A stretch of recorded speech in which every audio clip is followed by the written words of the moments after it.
תגידו, תהיתם פעם מה היה קורה אם כל פעם שהיו אומרים לכם את המילה לא, הייתם הופכים להיות חזקים יותר? בשנת 2017, פסיכולוגית אמריקאית בשם קרול דוויק גילתה משהו מדהים.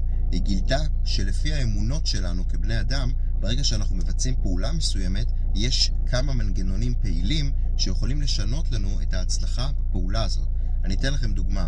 אם מישהו אמר לכם נגיד את המילה לא, אמרתם פשוט, איזה בסה, אני כזה גרוע, אז גם בפעם הבאה, אפילו לפני שכבר תעלו לשיחה, אתם תרגישו את החוויה הזאת עוד לפני שבכלל ביצעתם פעולה מסוימת.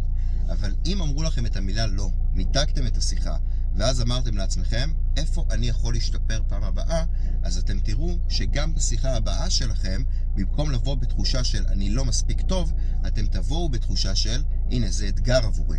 ואני מוסיף לכם עוד משהו נחמד מהמחקר הזה. תגידו לעצמכם את המשפט הבא, אני רק מנסה.